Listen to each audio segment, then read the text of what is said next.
નમસ્કાર.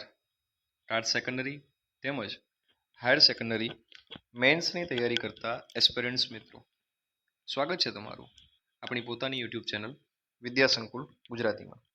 આજે આપણે ધોરણ 10ના બોર્ડની પરીક્ષામાં એટલે કે વર્ષ 2024થી 2026ની જે પરીક્ષા છે એમાં જે સંક્ષેપીકરણ પૂછાણા છે તે અને સાથે સાથે જે નિબંધો પૂછાયા છે તેની આપણે ચર્ચા કરીશું, જે ટાટ સેકન્ડરી તેમજ હાયર સેકન્ડરી બંને માટે ઉપયોગી નીવડશે. જણાવી દઈએ, કોમેન્ટ સેક્શનની અંદર ફટાફટ હેશટેગ એજેસર કોમેન્ટ કરીએ. અમુક લોકો માત્ર વિડીયો જોવા આવે છે અને પછી રાહ રાખે છે કે ક્યારે આપણને પીડીએફ મળી જાય. આટલું બધું તો પછી મિત્રો કેમનું ચલાવી લેવાશે, બરાબર ને? ચાલો વિડીયો લાઈક કરો. હવે આપણે આગળ વધીએ. પ્રથમ આપણે જોઈએ વર્ષ 2024. એનું મૂળ સંક્ષેપીકરણ માટેનો જે મૂળ ફકરો છે, વિદ્યાર્થીનું પ્રથમ કર્તવ્ય એ છે કે કોઈ બીજાએ ઘડીને તૈયાર રાખેલા વિચારોને ન સ્વીકારતા પણ તર્કબુદ્ધિ કેળવવી. જુદી જુદી મુદ્દાઓ પરથી ચારિત્ર્ય તથા સુબુદ્ધિ કેળવવી. જો અહીંયા મિત્રો વચ્ચે જણાવી દઉં, આ લાઈન એટલા માટે ડીપમાં સમજાવવાનો પ્રયત્ન કરું છું કે આપણે કેટલા બધા નિબંધો કરાવ્યા છે. અમુક લોકો એવું કહે છે કે સર પીડીએફ આપો, અમે ગોખી લઈએ. આ લાઈન તમને એ જ સમજાવે છે. ખાસ યાદ રાખજો, તમારે મૌલિકતા મેળવવાની છે. બાકી વિચારો ભલે તમે કોઈના પણ લ્યો, પણ તમારી પોતાની મૌલિકતા નહીં હોય ત્યાં સુધી ચાલો. જુદી જુદી મુદ્દાઓ પરથી આપણી આજુબાજુની દુનિયાની તુલના કરી જોવાની ટેવ તેણે પાડવી જોઈએ. તેણે પોતાને આધીન થતા શીખવું, શ્વાસરહી વર્તન ન કરવા જેટલું કાઠું કાઢવું જોઈએ. પછી ભલે ને એ આદર્શ જે એણે પોતાની મેળે ઘડ્યો હોય તે કોઈ રીતે આટલું મહાન હોય. પોતાને મળેલા સદ્ગુણ પ્રમાણે જ જે મહાન પરંપરાઓ, ઉત્તમ ઉદાહરણો અને ઉત્તમ સાહિત્યમાંથી મળેલો છે તે સર્વને તેણે પોતાના જીવનમાં ઉતારી આત્મસાત કરવો રહ્યો.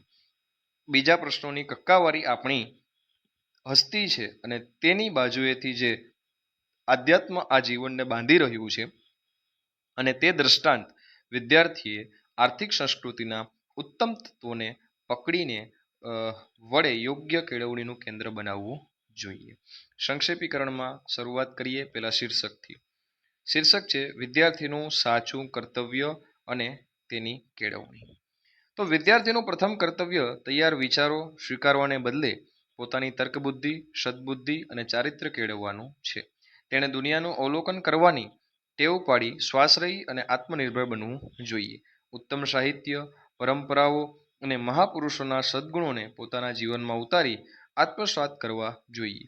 સાચી કેળવણી મેળવીને આધ્યાત્મ અને સંસ્કૃતિના ઉત્તમ તત્વોને અપનાવી શ્રેષ્ઠ કેન્દ્ર બનવું એ જ વિદ્યાર્થીનું સાચું લક્ષ્ય છે.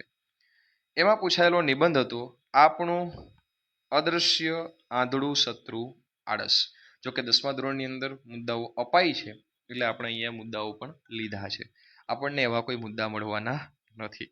અને મેં અગાઉ પણ કીધું આગળના વિડીયોમાં કે આપણે ખાલી નિબંધ આપ્યા છે, હું એના વિશે કોઈ ચર્ચા નહીં કરું કે એને વાંચીશ નહીં, એટલા માટે કે આપણે એમાંથી મૌલિકતા લઈએ છીએ. વિચારો આપણને લગભગ આટલા નીચા નિબંધો તો નહીં પૂછે, પણ આનું કાંઈ નક્કી નથી. મેં અગાઉના વિડીયોમાં કીધું છે કે આ લોકો 17 દિવસ પહેલાં જો પેટર્ન ફેરવી શકતા હોય અને એ સાંપ્રત પ્રવાહનું કંઈને એવું પૂછી શકતા હોય તમને શું ગમે, ગામડું કે શહેર, તો આ લોકો કંઈ પણ કરી શકે.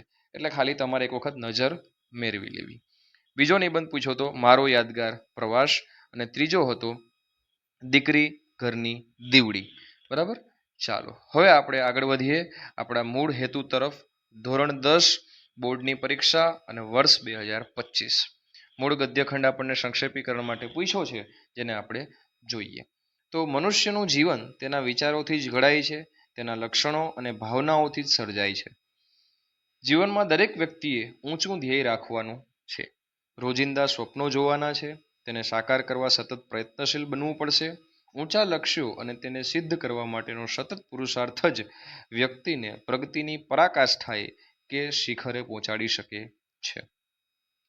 પરંતુ ઘણા મનુષ્યો તદ્દન જડતાભર્યા મનોવલણથી જે કે પછી રૂઢિચુસ્તતાના કારણે સામાન્ય પ્રકારના કાર્યોમાં જીવન વેડફી નાખે છે. તેઓ કઈ રીતે પ્રગતિ સાધી શકે, એને લીધે તે જીવનમાં મળેલી અમૂલ્ય તકો પણ ગુમાવી બેસે.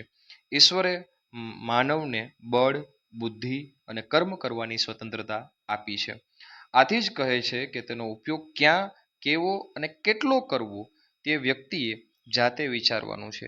જે વ્યક્તિ ઊંચા જ સદગુણો રાખે તો પ્રગતિની ટોચે હોય કે પ્રગતિનું બીજું નામ છે, એ બધા એના સ્વાધીનમાં જ હોય છે. અંગ્રેજીમાં પણ કહેવાય છે કે think globally but act locally, અર્થાત વિશ્વ કક્ષાએ વિચાર રાખવો પણ આપણું પરિણામ કે ઉદ્દેશ્ય તો હર હંમેશ ઊંચું જ રાખવું જ રહ્યું. બરાબર. ચાલો હવે આપણે આગળ વધીએ સંક્ષેપીકરણની અંદર અને પહેલા શીર્ષક જોઈ લઈએ. શીર્ષક શું છે? ઊંચું ધ્યેય અને માનવ પ્રગતિ. જોઈએ, મનુષ્યનું જીવન તેના વિચારો અને ભાવનાઓથી ઘડાય છે. કોમેન્ટ સેક્શનની અંદર કોમેન્ટ આપી કે નહીં તમે હેશટેગ એજ સર? બાકી છે? ચલો આપી દો. Thank you. જીવનમાં પ્રગતિના શિખરે પહોંચવા માટે ઊંચું ધ્યેય અને સતત પુરુષાર્થ અનિવાર્ય છે. રૂઢિચુસ્ત અને જડ વલણ ધરાવતા લોકો અમૂલ્ય તકો ગુમાવીને જીવન વેડફી નાખે છે.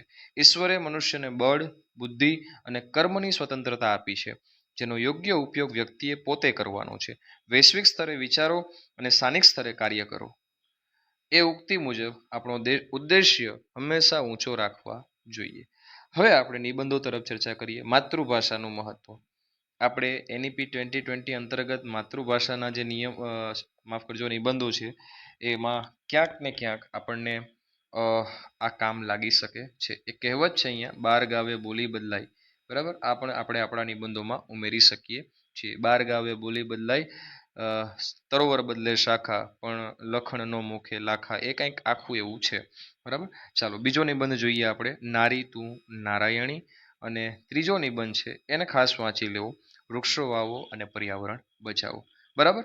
ચાલો હવે આપણે આપણા અહીંયા જુઓ, એક છે યત્ર નાર્યસ્તુ પૂજ્યતે રમંત્રે તત્ર દેવતા. જ્યાં નારીઓની પૂજા થાય છે ત્યાં દેવતાનો વાસ હોય છે. બરાબર. અહીંયા છે વૃક્ષ વાવો પર્યાવરણ બચાવો. બરાબર. ચાલો હવે આપણે આગળ વધીએ. જો અહીંયા એક બાળક એક ઝાડ. બરાબર. ચાલો હવે આપણે આપણા મૂળ હેતુ તરફ આગળ વધીએ અને આપણું આજનું અંતિમ પેપર છે એને જોઈએ. એ છે વર્ષ 2026નું ધોરણ 10નું પેપર. બરાબર. ચાલો મૂળ ગદ્યખંડ પહેલા જોઈ લઈએ. લોકો મારું કામ જુએ કે ન જુએ, તેની કદર કરે કે ન કરે, મને શાબાશી આપે કે ન આપે, તોય હું સંપૂર્ણ નિષ્ઠાથી અને મારી શક્તિના ઉચ્ચતમ ધોરણ મુજબ મારું એ કામ કરતો રહીશ. પરીક્ષા હોય કે ન હોય તો હું સરખી રીતે વાંચીશ. કસોટીના ગુણ છેલ્લા પરિણામ માટે ગણાય કે ન ગણાય તોય હું તે સરખી કાળજીથી લખીશ. ક્રિકેટ મેચ ટ્રોફી માટેની હોય કે ખાલી મૈત્રી રમત હોય તોય હું સરખી ઉત્સાહથી રમીશ.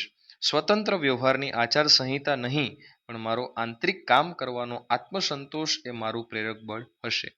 મન આ લક્ષણને સંસ્કારીઓ કામ ધર્મતા કળા કહે છે, પણ છે તો જુદી જુદી પરિસ્થિતિઓમાં એક જ સિદ્ધાંતનો વ્યાપાર, કામને અર્થે જ કરવું, ઉત્તમ કોટીનું કામ. પૂજામાં દેવી મૂર્તિને ચંપા ચડાવાય છે. ચંપાના દાણા અક્ષત હોવા ઘટે. એ સારા દાણા બેઠા એક ચૂંટેલા હોય તો અક્ષત એમ માને તે સાચો પૂજારી નથી. બરાબર. કિશોર મશરૂમવાળા. બરાબર. હવે એનું સંક્ષેપીકરણ જોઈ લઈએ આપણે. શીર્ષક છે કામ ધર્મતા અને કર્તવ્ય નિષ્ઠા. સાચી કર્તવ્ય નિષ્ઠતા એ છે કે લોકો કદર કરે કે ન કરે પણ પોતાનું કામ સંપૂર્ણ નિષ્ઠા અને ઉચ્ચતમ ગુણવત્તાથી કરવું. પરીક્ષા હોય કે મૈત્રીપૂર્ણ રમત, દરેક કાર્ય સમાન કાળજી અને ઉત્સાહથી થવું જોઈએ. બાહ્ય પ્રશંસા કે પુરસ્કારને બદલે આંતરિક આત્મસંતોષ જ કામનું પ્રેરક બળ હોવું જોઈએ. આ લક્ષણને સંસ્કારી લોકો કામ ધર્મતા કળા કહે છે. જેમ પૂજામાં ઈશ્વરને અર્પણ થતા અક્ષત એટલે કે ચોખા શ્રેષ્ઠ હોવા જોઈએ, તેમ પ્રત્યેક કાર્ય સર્વોત્તમ હોવું જોઈએ. અને આ પેપરમાં પૂછાયેલા નિબંધો છે મારો યાદગાર પ્રવાસ. આ રિપીટેડ છે, જોયું ને તમે? અને 10મું કહેવાય. બરાબર. આ બધા એક્સપર્ટ કાઢે છે પેપરો એટલે, હો ને? ચાલો આગળ વધીએ. બીજો નિબંધ છે એક શિક્ષકને હું કેમ ભૂલી શકું. ગુરુ ગોવિંદોનો ખડે કાકે લાગુ પાય, બલિહારી ગુરુ આપકી ગોવિંદીઓ બતાય. અને ત્રીજો નિબંધ છે સ્વદેશી અપનાવો દેશ સમૃદ્ધ બનાવો. આ છે ને મેં 200 શબ્દોમાં બનાવવાનો પ્રયત્ન કર્યો છે. એટલે તમને એવું લાગતું હશે કે સાહેબ આટલો નાનો નિબંધ, પણ આ કદાચ એક્ઝેક્ટ 200 શબ્દો હશે એટલા માટે. બરાબર. તો મિત્રો અહીંયા આપણો આજનો લેક્ચર સેશન છે એ પૂર્ણ થાય છે. ધોરણ 10 માંથી હવે શું લાવવું ઘટે છે જરા જણાવો કોમેન્ટ સેક્શનની અંદર. આપણે એક આખો લેક્ચર લઈ લીધો છે અને 2021 થી 2026 તમામ વ્યાકરણ લાવી દીધું. આમ તો આ 3 વર્ષના પેપર લઈ લીધા આપણે કે જેની અંદર સંક્ષેપીકરણ અને નિબંધ પણ આવી ગયા. હવે શું ઘટે છે? સાથે સાથે વિજ્ઞાન વિષયના પેપરનું સોલ્યુશન 2021 થી લઈને 2026 સુધી એના વિડીયો તો ચાલુ જ છે અને ટૂંક સમયની અંદર આવું ગણિત પણ આવે છે. તો હવે શું ઘટે છે એ જણાવો કોમેન્ટ સેક્શનમાં. એટલે તમારી માંગણી અને લાગણીને આપણે ધ્યાનમાં રાખી અને ફટાકથી વિડીયો બનાવવાની શરૂઆત કરી દેશું.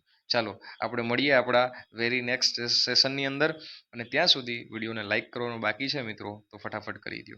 બરાબર. અને કોમેન્ટ સેક્શનની અંદર આપણો નિયમ છે તમારે ફટાકથી પહેલાં કોમેન્ટ કરી દેવાની.